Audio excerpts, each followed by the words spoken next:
السلام علیکم۔ آج ہم پڑھیں گے اردو کی تیسری کتاب کا سبق نمبر 31 گنے کے بارے میں۔ گنا اگرچہ کھجور، ناریل اور دوسرے پودوں سے بھی قند یعنی کہ قند و شکر بناتے ہیں، مگر ان کا سب سے بڑا سرچشمہ سرچشمہ گنا ہے، یعنی کہ سب سے زیادہ جس سے شکر بنائی جاتی ہے وہ گنا ہے۔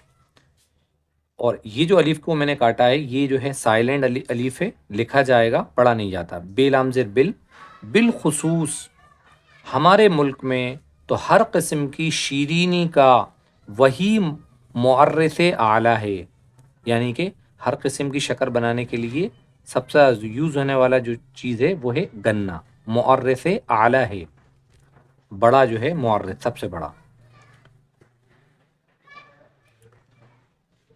گنا ابتدا میں ایک جنگلی گھاس تھا جس کو پرورش کرتے کرتے انسانی کاریگری صنعت نے ایسا نرم و رسیلا بنا دیا ہے۔ اس کی کئی قسمیں ہیں، کسی کا رنگ سرخ، کسی کا سیاہی مائل اور کوئی سفید ہوتا ہے۔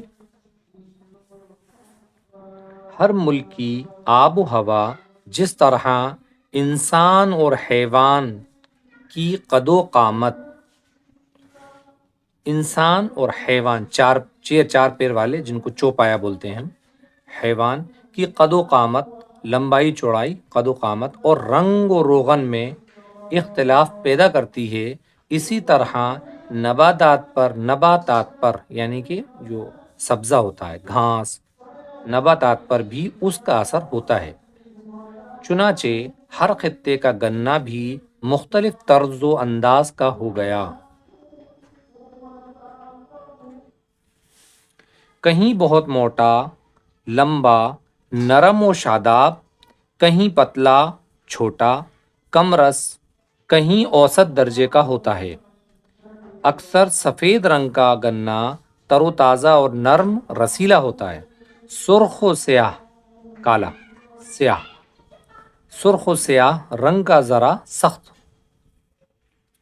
بانس اور نرسل کے مانند گنے میں پوریاں ہوتی ہیں، وہ جو گٹھانیں ہوتی ہیں، پوریاں ہوتی ہیں،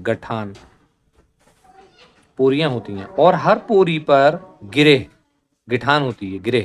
اس کے سرے پر لمبے نکیلے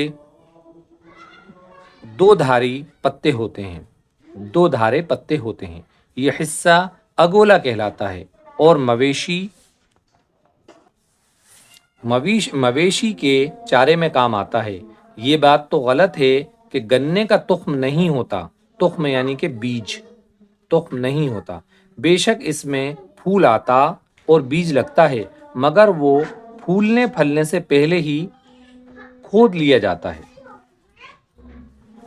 گنا اس قسم کے پودوں میں سے ہے جس کا تخم بھی بویا جاتا ہے، یعنی کہ اس کا بیج بھی بویا جاتا ہے اور شاخ بھی لگائی جاتی ہے، مگر اس کی کاشت کا مروج طریقہ جو کہ رائج میں ہے طریقہ دوسرے قسم کا ہے، بعد والا قسم۔